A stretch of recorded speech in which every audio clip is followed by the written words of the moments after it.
wants to fix it up himself, they're going to do that. Is this what Trump hopes happens in pretty much every city? The president hopes, and I've said this so many times, and I think the president's conversation with the San Francisco mayor last night and his statement today prove the president is willing to work with anyone across the country to do the right thing and clean up America's cities. He is genuinely interested in this effort to make our streets safer, to make our cities safe and clean again. And he heard from the mayor last night, who told him that he is going to earnestly try to make his city better on his own.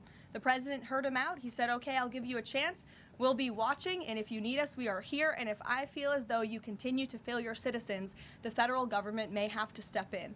But we'll continue to watch San Francisco, and that law enforcement operation has now been paused. Thank you. And then on the No Kings protesters, I saw videos of people explicitly calling for violence against Stephen Miller, against the president, shirts saying we don't have enough assassins, calling for more political violence. Does the president want to see arrests here, and are we going to see arrests of these types of explicit calls to violence? I would think myself, the president, and everyone here at the White House certainly hopes that anyone who is making violent and illegal threats in that way against public officials will be arrested and prosecuted. Sure. Thank you. 2 questions. Would the president support the Senate ending the legislative filibuster to end the shutdown? This is something I haven't heard the president talk about much, so I don't want to speak on him for it. I'll let him answer that question himself. And do you have an update on the NASA administrator nominee? Do you plan to nominate anyone soon? Or does the president nominate anyone soon? Sorry. I'll leave that to the president himself. He'll make a decision in due time, and when he does, you will hear directly from him, as you always do. Back, we'll give our friends in the back a chance. Yes. As you mentioned at the top of the briefing, USDA has warned that it will run out of funds to pay full SNAP benefits next month if the shutdown continues. Senator Hawley is floating a bill that would ensure SNAP benefits are continued to pay during the shutdown. Would the president support such a move? And you also announced that the administration was using tariff revenue to keep WIC going during the shutdown. How long will that last?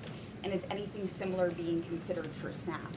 Yes, the administration would absolutely support that legislation. We hope that it would come over the finish line, but the bill that will get everyone paid and put everyone back to work is the clean continuing resolution. That's what the president and Republicans want to see. Ed, go ahead, Ed.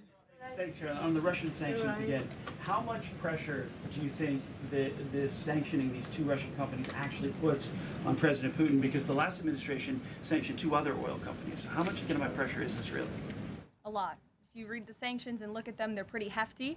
And I saw some international news out of China this morning that they're scaling back oil purchases from Russia. We know India has done the same at the request of the president. The president has also pushed European countries, our allies, to please stop their purchases of Russian oil as well. So it's full court press for sure, and we expect that these sanctions are going to do harm, as the Secretary of Treasury said yesterday. Could there be more?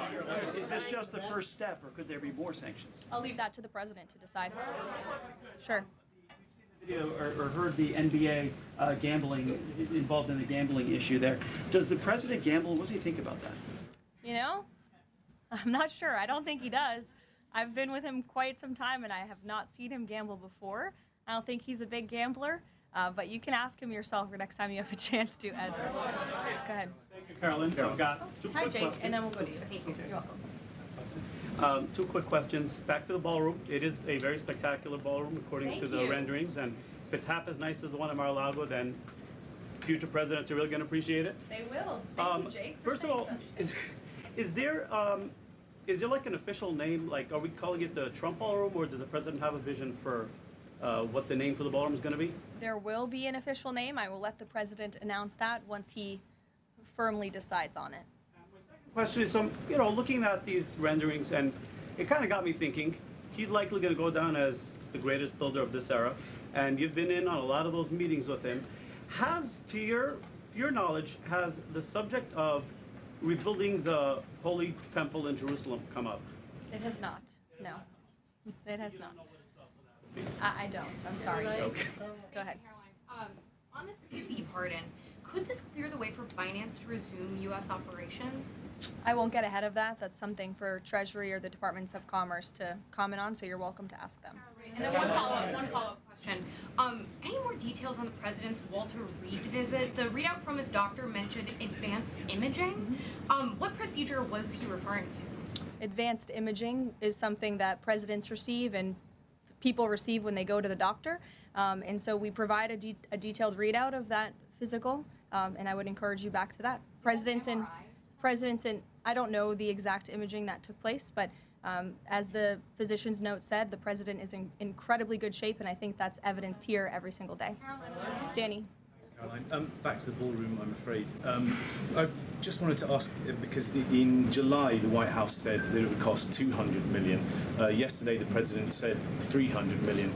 Is $300 million now the operative figure, and why did it go up by so much? $300 million is the figure, and again, it's not going to cost the taxpayers a dime. So we look forward to this project continuing, and we will continue to keep everyone apprised on it. Perhaps the president will even bring you all out to see it one day at the appropriate time. You're also going to hear from the president directly in about an hour. He's hosting an event with the Homeland Security Task Force.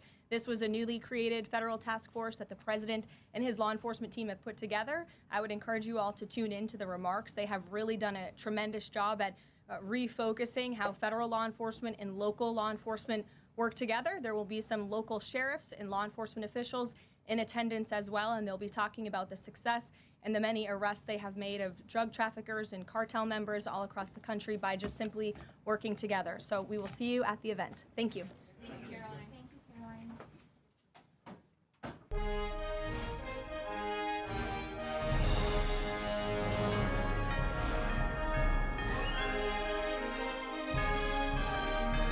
This is NTD Newsroom, live from our global headquarters in New York City.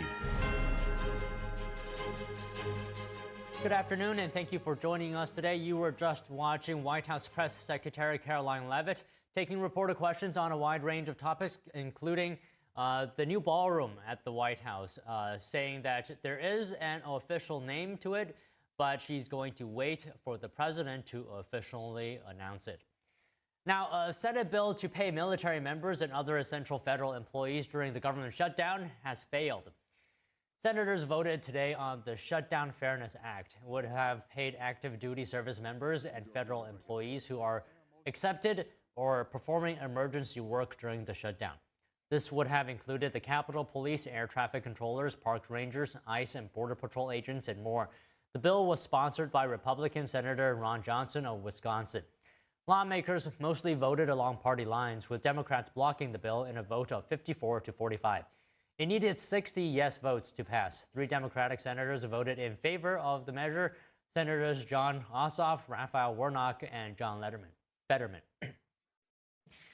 Virginia Governor Glenn Youngkin has declared a state of emergency to provide hunger relief for his state. His declaration comes as Supplemental Nutrition Assistance Program benefits run out on November 1st. Youngkin said the move was in response to the government shutdown, which he blamed on Democrats. The Republican governor added that he believed Democrats were using hungry Virginians as leverage in negotiations. Youngkin said, quote, "This is an extraordinary action and is only necessary because of the shamelessness of congressional Democrats." Youngkin called on Virginia's Democrat Senators Mark Warner and Tim Kaine to vote to pass a continuing resolution to open the government. The governor added, quote, "The Commonwealth will provide food benefits until congressional Democrats put the interests of Virginians in need ahead of their politics." New York City mayoral candidates sparred for the second time last night, with all 3 contenders trading lighthearted jabs in their final pitches to voters. NTD's Arlen Richards was there and now shares some of the takeaways. It was a night of last impression on Wednesday evening as candidates for New York City mayor made their final pitches to New Yorkers in their second debate before early voting. All 3 contenders made their enthusiastic bids before a crowded auditorium of voters who often cheered and clapped. Wednesday's debate came as Republican candidate Curtis Sliwa faces a growing number of calls to drop out of the race. He vowed to stay in and allow New Yorkers to decide. Sliwa made enthusiastic and sometimes humorous jabs at his opponents in a last push to get voters on his side. It's us versus them. It's us versus the insiders and the billionaires. It's us versus Cuomo. It's us versus Zorhan. Andrew, you didn't leave. You fled from being impeached by the Democrats in the state legislature. Meanwhile, top contenders Andrew Cuomo and Zohran Mamdani exchanged heated jabs in their final pleas to New Yorkers. My critiques of the politics of the past is right here on this stage. You can see in Andrew Cuomo someone who had 10 years to deliver on so much of what he's spoken about. You have never had a job. You've never accomplished anything. There's no reason to believe you have any merit or qualification for 8.5 million lives. The first question posed to candidates focused on the federal raid in New York City's Chinatown neighborhood on Tuesday that led to the arrest of 9 street vendors. All 3 candidates agreed that the federal government shouldn't get involved in local matters, but they had slightly different views on how the mayor should handle it. I've had a lot of dealings with President Trump, and there's only one way to deal with him. He puts his finger in your chest, and you have to put your finger right back in his chest. Mamdani said the city shouldn't be collaborating with the federal government like the current mayor does. What we need to do is actually pass the street vending reform bills that have been in the city council, some of which that this mayor has actually overridden. Sliwa said there's no communication between local authorities and the feds. But we can't tolerate citizens attacking our federal law enforcement forces in the street because then that will just lead to anarchy. At a press conference following the debate, Sliwa said the NYPD didn't show up because they were hiding behind the sanctuary city law. According to Homeland Security, those arrested were illegal immigrants from West Africa. Moderators covered a number of general topics such as rising housing costs and policing. There also were questions designed for each candidate. For example, they said Mamdani criticizes others but avoids answering questions. Cuomo is viewed as unethical, and Sliwa is a character. Most recent polls show Mamdani is still leading the pack, with Sliwa a distant third. As New Yorkers head to the polls on Saturday for early voting, they will have to make some tough decisions between an embattled former governor, a character icon of the city, and a self-described Democratic socialist. Arlene Richards, NTD News. And now we have some shocking news today. Some NBA players and a coach are being arrested as part of a wide range of investigations into illegal sports betting. For more on this news, we're being joined now by NTD's Dave Martin. So Dave, good to see you. How are you doing? I'm doing well, Don. How are you? Yeah, I'm doing well. So what are we looking at here? Can you break this down for us? Yeah, it seems, the pair of investigations, this was illegal sports betting and rigged poker games, as you said. Now, both were allegedly backed by the mafia, according to investigators. It's the latter here, rigged poker games that Portland Trailblazers current head coach Chauncey Billups was allegedly involved with. Now, authorities say it was a scheme to rig underground poker games backed by the mafia. They said the scheme targeted victims who were lured to participate in rigged games with the chance to play alongside a celebrity. Now, this is where Billups comes in. Billups was allegedly one of those celebrities. Now, the games were then allegedly rigged using altered card shuffling machines. There was hidden cameras in poker chip trays, special sunglasses, even X-ray equipment built into the tables to read poker cards. I mean, I had no idea such things existed. But Billups, though, he's better known for his years as an NBA player, played with the Detroit Pistons for a number of years, won an NBA title with them. He's a very respected coach and player in the league. So there were actually other people involved in this, and one person I want to focus on as well is, what about the charges against Terry Rozier, who is currently playing for the Miami Heat? What do they allege that he did? Yeah, he's accused of the illegal sports betting part, specifically using private insider information. Now, they allege that Rozier and others had access to inside information that, only players and coaches would have, that would have affected, the outcome of a game where the individuals performance. And they exchange that they exchange that information for either a flat fee or a percentage of the profits. Now, in 2023, sportsbooks in several states flagged suspicious betting on Rozier's statistics on a single game, a prop bet it's called. Now, there was a surge of bets that came in on the under for his points, rebounds, and assists, so much so that they actually halted the betting on that. Then in the actual game, Rozier played just 10 minutes, which is not very long, left the game citing a foot injury. Now, the NBA looked into that matter, though. They found that no league rules were broken. It's unclear, though, if this is something that the investigators are looking into. Now, in all, there were 34 people arrested for these two schemes. A couple were charged in actually both schemes, the sports betting and rigged poker games.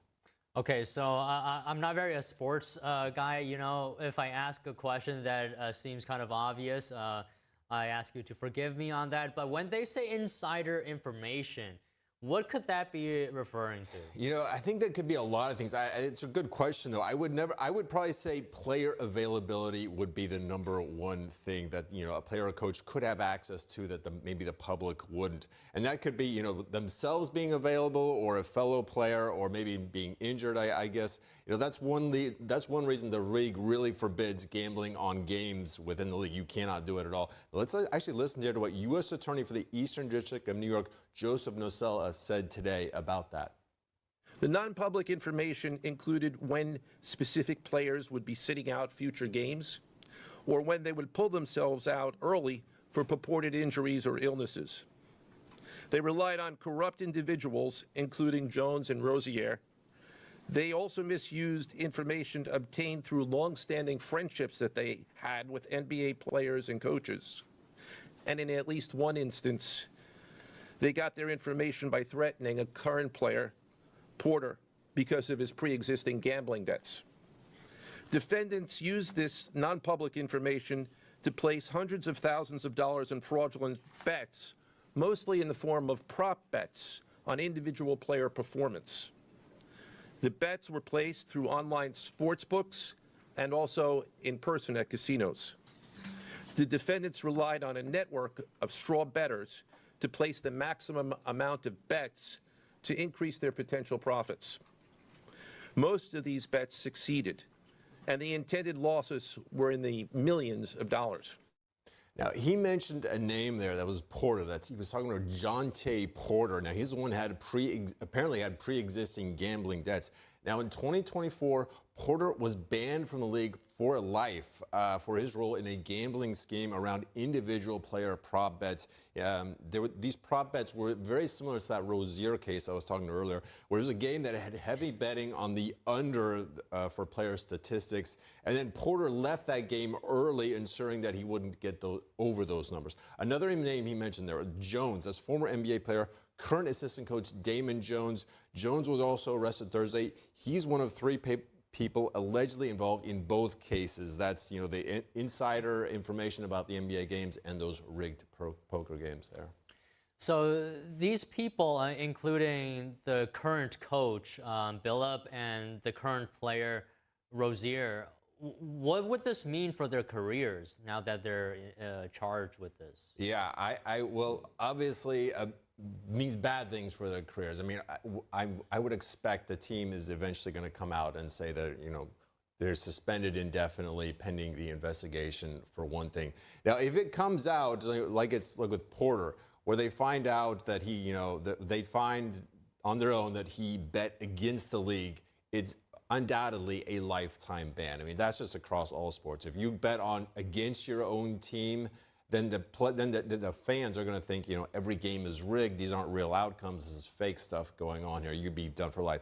If it's for this, where it's, you know, in trouble with the FBI for something, it's certainly going to be a bad look for them, but it wouldn't be like a lifetime ban, I wouldn't think. But it's certainly nothing good is going to come from this. Now, right now, like you said, Rozier, he's in a contract that he plays for the Miami Heat. The guy is 30 years old. He's a very good player. I'll be very interested to see what the NBA does. I mean, previously, they've tried to, you know, kind of separate themselves from sports betting, but in recent years, with laws being lax, they've actually gotten a lot more cozier. So it'll be interesting to see the NBA's reaction to this. Well, okay, keep us updated on the situation as more things develop, and looking forward to talking to you again. Thank you. I will, Dylan. Thank you very much. Thanks. The government shutdown could soon impact American women and children. A nonprofit group is warning that millions of people enrolled in the Special Supplemental Nutrition Program for Women, Infants, and Children, or WIC, may not receive food aid in November. The National WIC Association says that millions of U.S. families could have their access to the WIC program cut off as early as November 1st. That's unless the federal government provides emergency relief. The WIC Association describes the program as a lifeline for nearly 7 million pregnant and postpartum women, infants, and young children. SNAP benefits are also at risk. Virginia Governor Glenn Youngkin just declared a state of emergency to allow the state to cover any shortfall until the federal government reopens. Multiple states have warned that SNAP benefits could run out starting on November 1st if the shutdown persists. Some states have said that the lapse in funding has forced officials to delay payments approved on or after October 16th. Joining us now to discuss this is Hadley Manning, Senior Fellow for Culture and Family at Independent Women and a Blankley Fellow at the Steamboat Institute. And we have George Carrillo, the former Democratic candidate for governor of Oregon and former director of social determinants of health for Oregon. So good afternoon. Thank you both for joining us today. Hadley, start us off here with WIC. What exactly do American families on the program receive, and what could they face if they don't receive this aid? Sure. WIC is a program that's intended to provide nutritional assistance to pregnant women, to nursing women, to postpartum women, and to their infant children and young children. This is a program that is funded by the federal government, administered by states. I believe that Governor Youngkin's doing the right thing here by making sure that vulnerable Virginian women and children who rely on this program aren't being held hostage to the debate that's taking place in Washington, D.C. over the budget. But it is a critical program. It's one that provides infant formula, baby food, and other supports to women and children. Okay, George, now to you. Are you concerned about this situation? How concerned are you? Should the families be worried? I am concerned with the situation because it's going to affect about 40 million Americans. We know that the SNAP benefit program is a proven method. It definitely provides a better quality of life for individuals, especially for our children. It lowers their obesity levels. It provides them with the cognitive function that they need in order to be productive members of society. It shows that it increases their grades. It's a major concern. I think right now, for me, the additional concern is that this is continuing to lapse, this government shutdown. We really need to get both Democrats and Republicans to start speaking and coming up with a solution, a temporary solution for these subsidies, so that way we can open up the government, but one side has to start compromising with the other. Okay, Hadley, what do you think about the situation? How do we get Democrats and Republicans working together to try to reopen the government so that the American people at the end of the day are not suffering because of politics? You know, I'm fully aware that on a TV program, we're supposed to resort to our partisan corners, and I'm supposed to call this the Schumer shutdown, and I'm supposed to blame Democrats, but I'm going to go with a different take here, and I'm going to zoom out to a 30,000-foot view. The American people are very divided, and that is reflected in Congress. That's one reason why we don't see a lot of legislation getting passed through the traditional method of getting supermajorities in both houses and getting bills to the president's desk. Instead, this puts enormous pressure on our budgeting process, because with a simple majority, by passing a budget, both sides have been guilty in the past of trying to get their policy priorities through. Right now, it just so happens that Democrats are the team that want to keep subsidies in place that were intentionally originally passed as temporary enhanced subsidies during the COVID pandemic to increase the amount that taxpayers are covering on the premiums for people who buy their insurance through the Affordable Care Act marketplaces. If we pass a clean CR at this time, that simply means that those subsidies don't continue. It changes the premium payment for people who have, for example, 400% of the federal poverty level or more. But there are other policy priorities like WIC, like SNAP, that Republicans and Democrats have long agreed should get funding, and there's no changes to those programs here. So in order for those programs and our military members and other federal employees to continue to get paid, for our government to begin functioning again. That's where the tension is. We have to resolve whether we want to see our budgeting process become one where we debate policy priorities like these subsidies for ACA consumers, or whether we want to go ahead and pass a clean budget and have that debate separate from the budget process. Now, I realize this means it's going to make it very difficult for Democrats to keep those subsidies in place. They're using the leverage that they have right now during the budgeting process to try to keep those subsidies in place. But they're unfortunately putting the rest of America in a position where other programs that aren't up for debate are now facing problems and budget shortfalls as a result. Okay, so George, you heard what Hadley said. What is your point of view on that? So I believe that this is where Republicans need to negotiate with Democrats. When we think about the subsidies, the Affordable Care Act more than doubled when these subsidies were put into place, and it's working. We're being able to provide affordable accessibility to healthcare, which produces better outcomes. And so right now, without some sort of plan, what I'm waiting for is Republicans to come up and say, look, we have a plan. We were proposing this plan during this time of shutdown, but they haven't proposed anything. They just want Democrats to sign off on the current bill the way it is. The subsidies will go away, and hoping that we're going to be able to negotiate something for a longer term. My position on this is, let's take the politics out of it. Let's provide some temporary subsidies right now, so that way we can actually have a debate on what does the Affordable Care Act, how does that continue to be funded? How do we allow for accessibility to healthcare to be affordable? But we're not getting anywhere right now. The House is not in session. The Senate is not moving, in either direction. There is really no negotiations happening. It's sort of this tactics of who's going to blink first. And the casualties of this will be the American people, and both parties are going to suffer the consequences for their actions. So Hadley, you can respond if you want to, but I want to ask you, are there some alternatives or anything else for states or families should the federal government not provide emergency relief as this shutdown continues?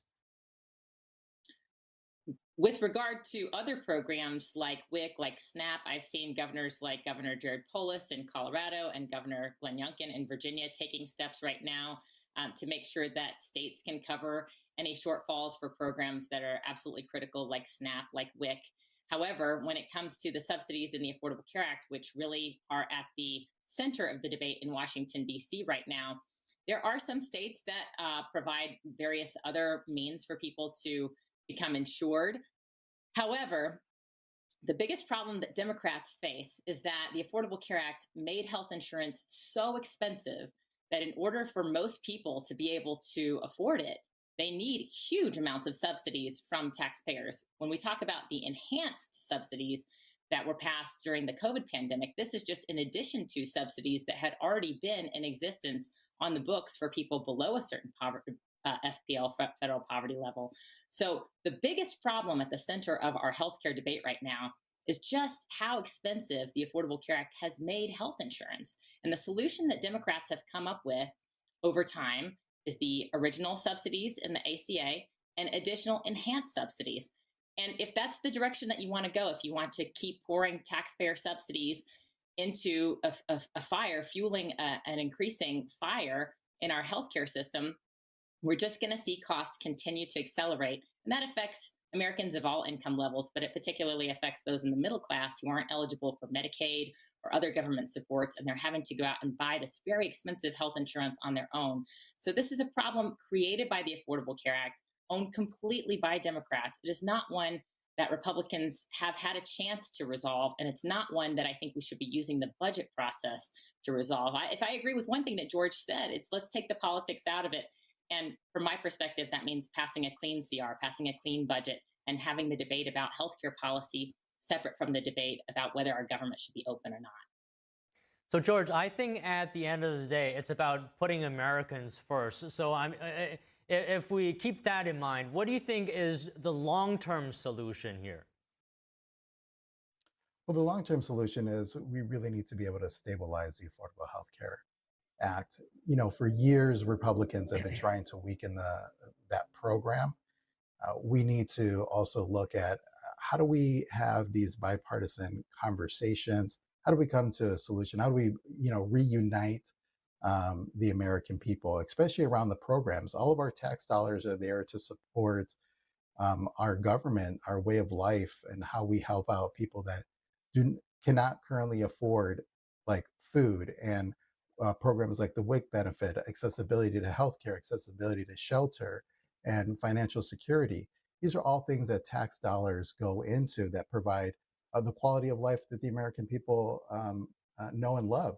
But right now, we're letting our politics in the way of things. When Democrats put something forward, Republicans try to repeal it. And it's the same thing from the opposite side. We really need to start looking at what's not in the best interest of the party, but what's in the best interest of the people. And that's where our tax dollars should be going. That's where these conversations should be leading us to, because at the end of the day, we need to be able to provide a better quality of life for the American people, because this is our government. So Hadley, I want to ask you the same question here. What is the long-term solution with, tens of millions of Americans dependent on these benefits and programs like SNAP and WIC? Right. Well, I think at the heart of the debate that we're seeing over this budget, and more broadly speaking in our politics, is a question: do we want our safety net programs to target people who are truly in need, who are facing dire poverty, who can't afford food and shelter and healthcare and basic needs? Or do we want the government to be about funding these things for everybody? I mean, these enhanced premium subsidies that we're talking about were aimed at people in the middle class. They aren't aimed at people who are at the very bottom of the income ladder, and they aren't aimed at people who are eligible for Medicaid, which is the program that is intended to help people who otherwise truly can't afford health care. Initially, Medicaid was a program for pregnant women, for single parents, for people who were disabled and who couldn't go out and work and afford their own health care. So the question before Americans and the question before Congress is, do we want to be a country that provides a safety net, a true safety net for people who really have a need? Or do we want the government to be about providing every need for every person? And that's why Republicans, that's why conservatives have been trying to push back against the growth in these programs, because not only does it change our safety net into more of a hammock, but it also ultimately harms the people for whom these programs were designed in the first place. And so the expansion of these programs is something that ultimately somebody has to stand against, not just because we're trying to protect taxpayers or save money, but because we're ultimately trying to protect people for whom the safety net programs were designed in the first place. Okay, George, I just want to ask you one last question here. What advice would you give regular Americans, to talk to their local lawmakers about this situation? What message should regular Americans send to them? I believe that they need to start communicating with their lawmakers, especially Republicans, and saying, you know what, you need to come back into session, especially in the House. We need to start having conversations of how do we open up the government again? How do we keep the healthcare incentives in place as a temporary solution for us to be able to come up with a permanent, more long-term sustainable plan for the Affordable Care Act? We have to also let lawmakers know that these programs do help. Programs like SNAP and WIC, southern states really are affected by what will happen after November 1. They need to start speaking up, because this is not about being a red state or a blue state with these programs. These programs do work. We need to fund them. We need to ensure that we're not letting politics come in the middle of saving lives, because this is what these programs do. They save American lives, and that's what we need to continue to focus on, and that's what the messaging needs to be to these politicians, to get their act together and open up the government. Well, all right. I think it was a good discussion today. Hadley, George, thank you for coming on. Thank you. Thanks for having us. President Donald Trump calls off a surge of federal agents to San Francisco. San Francisco's mayor said he had spoken to Trump about the city's progress against crime. Stay tuned for that.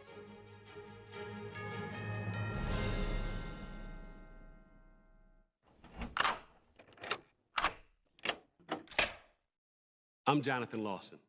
If you're 50 to 85, I have an important message about security. Write down the number on your screen so you can call when I finish. The lock I want to talk to you about isn't the one on your door. This is a lock for your life insurance, a rate lock. that guarantees that once you're insured, your rate can never go up at any time for any reason. But be careful. Many policies you see do not have one. But you can get a lifetime rate lock from Colonial Penn.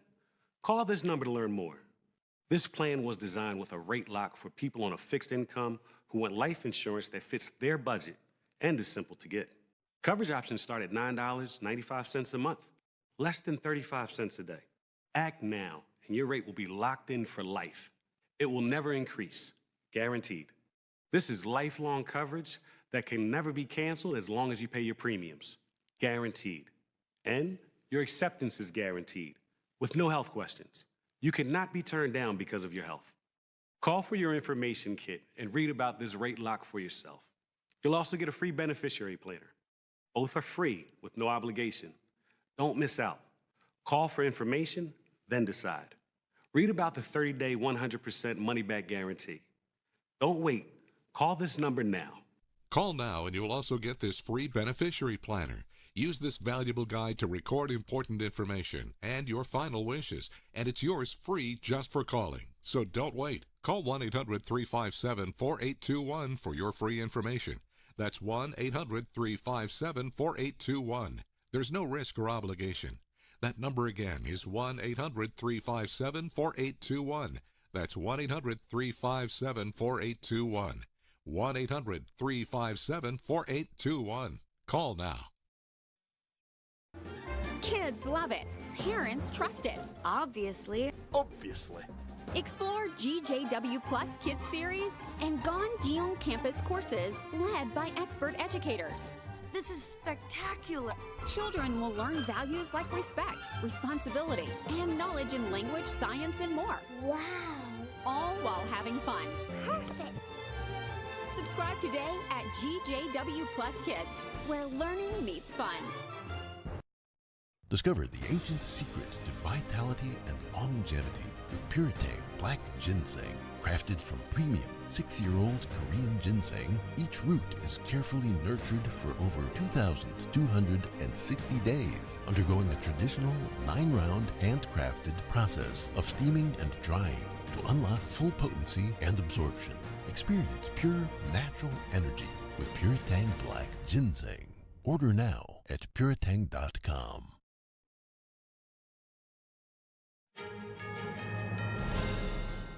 President Trump says he's withholding a planned surge of federal agents into San Francisco after speaking with the mayor. San Francisco Mayor Daniel Lurie confirmed he had spoken with Trump and Homeland Security Secretary Kristi Noem. Customs and Border Protection agents had already begun arriving to support federal immigration enforcement efforts. Protesters were gathering outside a Coast Guard base where they were located. Lurie posted on X that he told Trump last night that San Francisco was making progress in combating crime.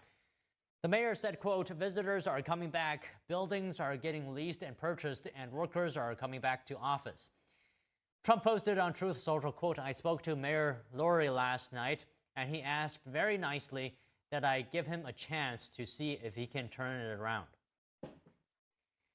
New York's Attorney General is asking the public to send photos, videos, and other evidence of federal immigration raids for review.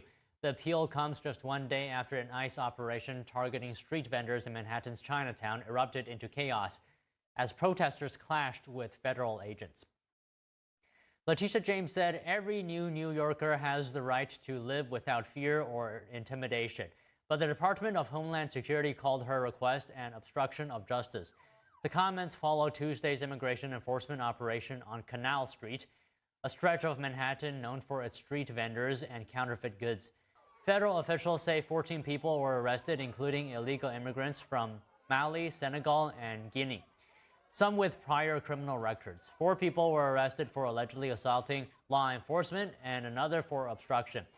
DHS says several of those taken into custody had previous charges ranging from robbery and domestic violence to counterfeiting and drug offenses. The number of children in New York City public schools dealing with homelessness is reaching a record high. The problem was even brought up during the New York City mayoral debate. NTD Sean Marshall has more details on the issue.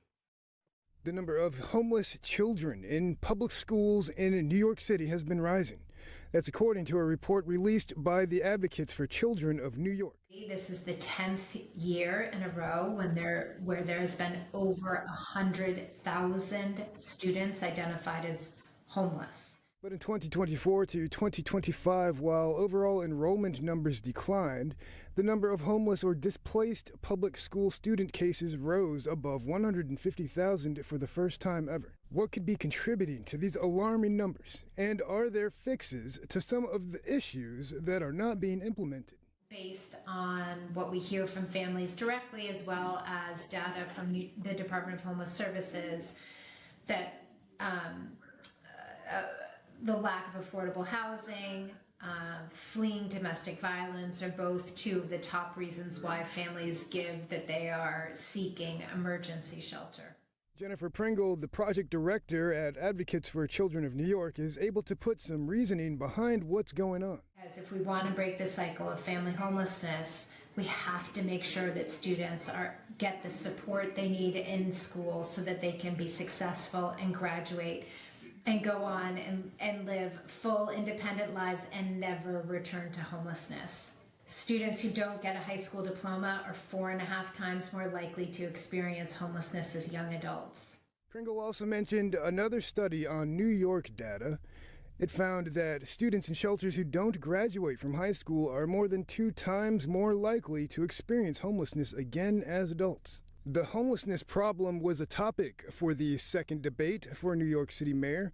The outdated transportation system for displaced children was mentioned. Right now we have school bus contracts that are over 45 years old, 45 years old, that do not meet the needs of today's students, which means that students in temporary housing oftentimes have ridiculously long commutes to get to school. This should not be happening. The city should rebid the contracts, get new contracts in place that better serve today's students and especially students in temporary housing. Second thing, the state also plays a role in this. Right now, school districts do not get any additional funding to meet the educational needs of students in temporary housing. This should change. The overall rate of student homelessness rose in every borough relative to 2023 to 2024 and was once again the highest in the Bronx, followed by Manhattan. Sean Marshall, NTD News. The FBI announced charges in an alleged sports gambling scheme. Joining us to discuss is Gerard Filitti, Senior Counsel at the Lawfare Project. So, Gerard, good afternoon. Could you describe for us the scale and complexity of this? Because it involves several high-profile figures across the NBA and spans years of investigation and across many states. That's right. This is a very interesting case that stems out of 2 different investigations by the Justice Department, both coinciding with some people who are apparently basketball players or associated with the NBA. This involved gambling and it involved betting on sports. Allegations are that members of the NBA or a coach in this case, or people affiliated with the game, gave inside information that was used in illegal betting, meaning that they gave information on things like player lineup or who would be sitting a game out, things that would give bettors a comparative advantage, and that this was used to commit wire fraud, that this was a conspiracy to commit money laundering, these are the main charges against the basketball players. And this is one of the 2 cases. The other one involves a tie-in with crime families in New York, the mafia, and illegal gambling that was taking place there. Could you talk to us about the potential impacts or ripple effects this may have on the NBA? This potentially has a huge ripple effect on the NBA. It gives rise to questions about the integrity of some of its players and the extent to which information about these games have been leaked, not just by the people who are indicted in this case, but potentially by other people associated with the NBA. This may very well be a much larger scale issue of inside knowledge that's being released that may benefit competitors or may benefit bettors. So this is really a black mark in terms of the integrity of the NBA, and they will have a lot of investigating and cleaning house to do internally. And what about how serious these charges are? What could the suspects be facing? A lot of what they can be facing is jail time, and not insubstantial jail time. We're talking about felonies that carry years of incarceration. The government is also explicitly looking at asset forfeiture, meaning that they can be on the hook for millions of dollars in fines and restitution in terms of what money was made in these gambling rings. So there is both the prospect of jail time, but also of financial penalties that are very significant. So based on the announcement earlier today, apparently money laundering was part of it as well. Can you talk to us about how do prosecutors trace illegal gambling profits that are laundered? Well, this is a good old-fashioned investigation like we've seen classically coming out of mafia investigations. What they're looking at are wire transfers, wire communications, bank deposits. They're looking to see who made money on these games, at these sports games, or at the casino, at the gambling table for the mafia-controlled games. And they're looking to see what happened to that money. So it's a thorough, old-fashioned, and lengthy investigation following the trail of money from the source into how it was deposited or laundered. And oftentimes the laundering is merely the fact that the money was not disclosed, that there was no disclosure to the IRS, for example, or that it was illegally declared to be some other kind of earning and not earnings off of gamblings or off of selling inside information. So this was a meticulous investigation following the money and the chain of communications that all of these people were allegedly involved in. So Gerard, I was talking about this topic with our in-house sports expert, and I'm wondering if you can speak to this as well, because both an active player and an active NBA head coach were arrested. So I'm wondering, how deep does this issue run inside the NBA? Well, that's really the million-dollar question, and I'm sure that the NBA has already started its own investigation with its own investigators and legal team to try to suss out exactly what the damage is, whether there are other teams and other players that are involved. This is, of course, a very serious allegation. There are contract provisions within the NBA that prohibit this type of behavior. So we're not just looking at criminal penalties that the government might impose when these people, or if these people rather, are convicted at trial, but they can be sued by the NBA. The NBA can discipline them. They can be terminated. There can be consequences for the actions that they took, which violates the terms of their contracts. So the NBA will be taking a close look, not just at what this player and this coach did, but at what other teams are doing as well to make sure that the game's integrity is restored. So another point here, Gerard, and you already know this, there were many members of the New York's mafia families also indicted together in this single case, right? Can you talk to us about the significance here? Well, there are actually two separate cases, but this is stemming from the same investigations, and there's crossover in some of the people involved. The case involving the basketball players is a little bit separate than the one that involves some basketball players and the mob. So the case involving the mafia gambling involved poker games that were being illegally conducted under the auspices of 4 or 5 of the crime families in New York. The Gambino, Lucchesi, Bonanno, and Genovese crime families were conducting poker games in the Hamptons, New York City, Miami, and Las Vegas. And they were essentially cheating. They were using technology and other means to rig the game, and then also extorting players through threats and robbing them of their money when they wouldn't pay up.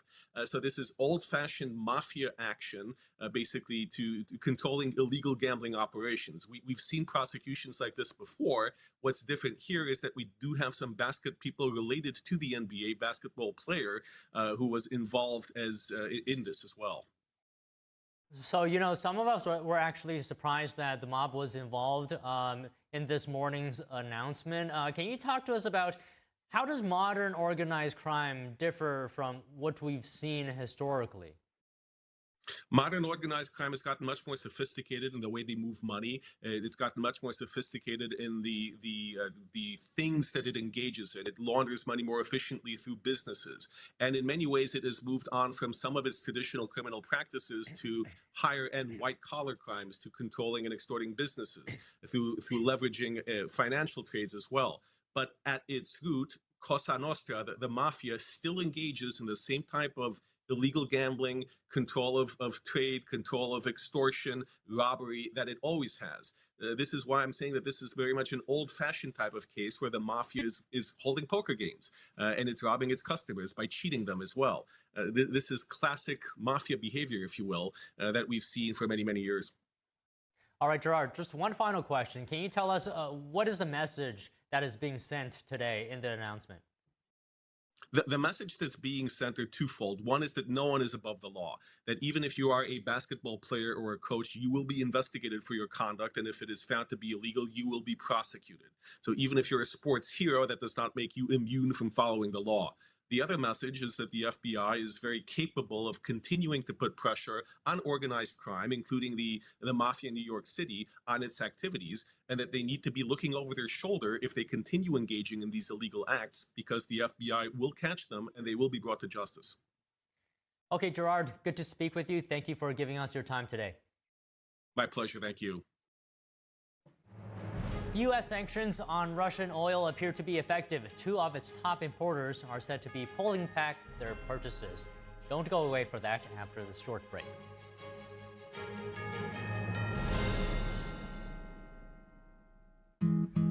Where did the time go?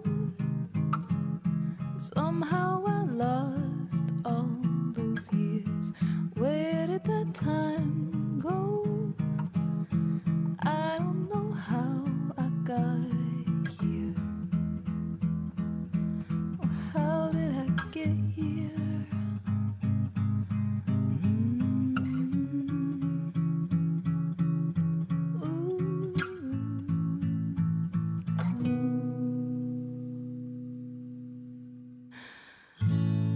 I can see now. You've done the hard part. You quit smoking. Now do the easy part and get scanned for lung cancer.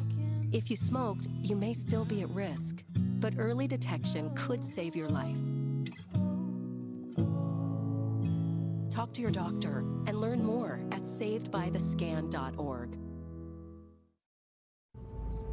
That first time seeing my son, I feel like my life did a 180. I was already trying to change my perspective of life and really just be a father figure that I never had. Being present is the most important part. I'm still growing every day. Becoming a better version of myself. To be the better mirror for my son. I mean, he's just growing. He's becoming his own person. Man, first I saw him dance, bro, he brings the vibes, you know what I'm saying? He brings the party no matter what.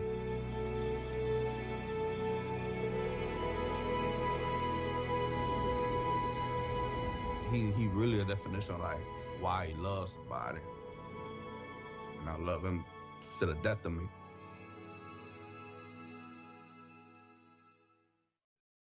My name's Stacy, I'm 57, and I was adopted in 2020.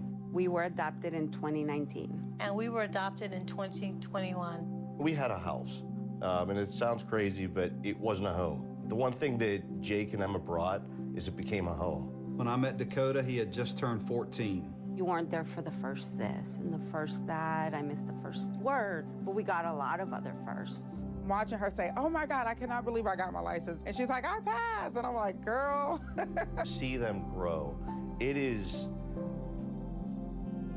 They chose to love us. They didn't have to. They chose us. Family.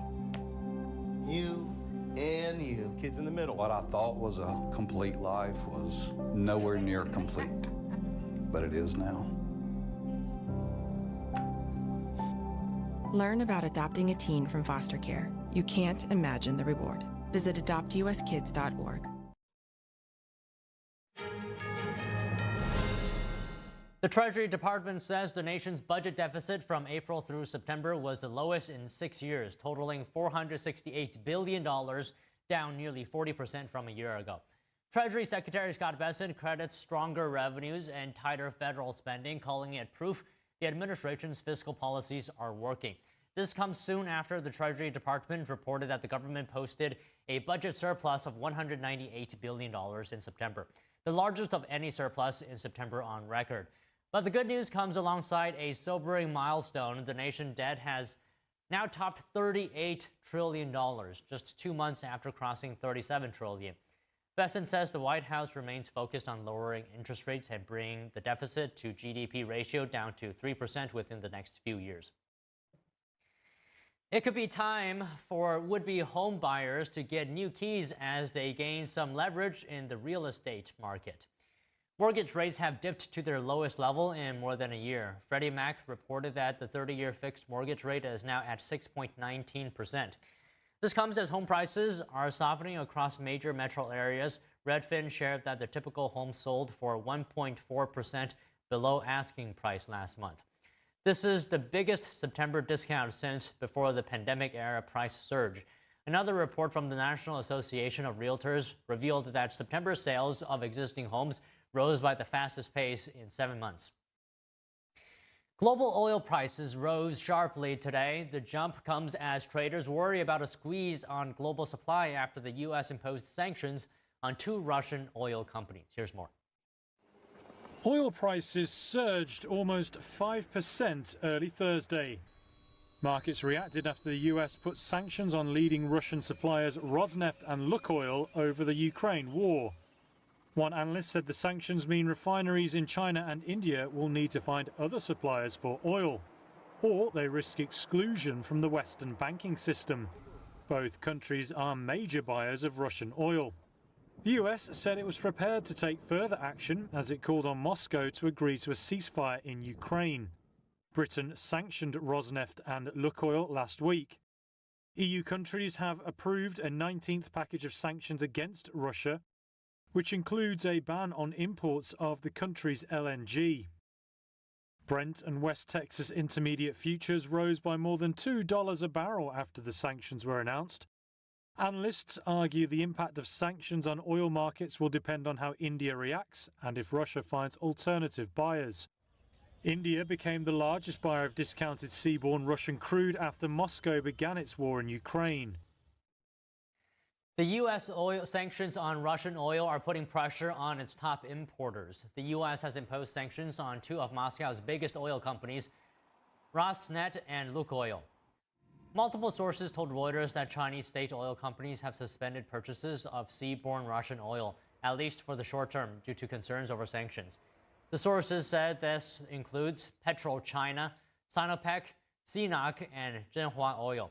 Also, to comply with U.S. sanctions, India, the largest buyer of seaborne Russian oil, is set to sharply cut crude imports from Moscow. This sharp drop in oil demand will put a strain on Moscow's oil revenues and push up global prices for non-sanctioned oil. President Trump is pardoning convicted Binance founder Changpeng Zhao. That's according to the White House, which says the previous administration prosecuted Zhao in a war on cryptocurrency. Zhao had to step down as the chief of Binance when the company agreed to settle with the U.S. government worth more than $4 billion. Prosecutors agreed to end a years-long probe into misconduct at the world's largest crypto exchange. Trump's pardon paves the way for Zhao to return to the business he helped found in 2017. He has already served his time in prison after a judge sentenced him to 4 months. President Trump makes announcements on cartels and human trafficking at the White House. We're going to bring it to you live, so stay with us.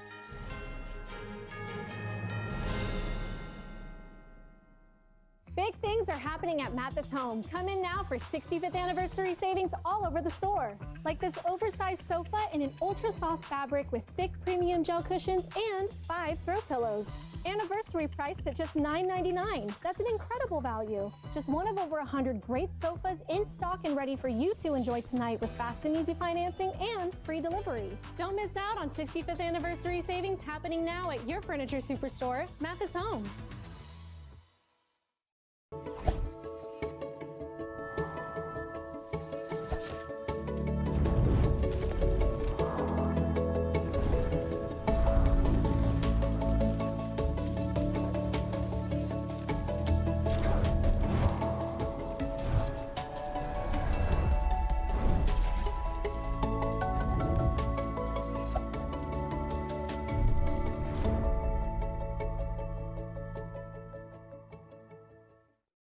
If joint pain from aging is slowing you down, Omega XL can help you get back in the saddle, just like it did for John Walsh. Today I'm here at my ranch exercising some of my polo ponies. Got to be really fit to ride these horses. So as you get older, it gets tougher. I was starting to suffer some of that business, and then I ran into somebody who said, look, You should try Omega XL, and look what it's done. I feel better than I've felt in the last 30 years.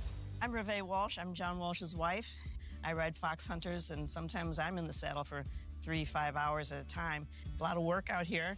I wouldn't have been able to do this. Muck a stall, throw hay, do all the things that needs to be done on a ranch a couple years ago. But Omega XL gave me the ability to get back in the saddle. It works great. Once you try it, you don't want to be without it. Makes a huge difference. It does. Take it every single day, and you know, there's a benefit. It's made you a lot nicer to me. If you've been living with pain, it's time to get this special offer, the Omega XL, the joint health supplement that millions have trusted for more than 20 years. Omega XL, it's sourced from the green-lipped mussel, exclusively found in the pristine waters of New Zealand, some of the cleanest waters on Earth. Omega XL, it's natural, drug-free, and it's backed by more than 40 years of clinical research that show it really works. Try Omega XL today. Pick up your phone and call the number at the bottom of your screen right now for a special offer. Buy one, get two free. 2 bottles of Omega XL plus Vitamin XL D3, a value of more than $100. But call today and you pay only $39.95. That's a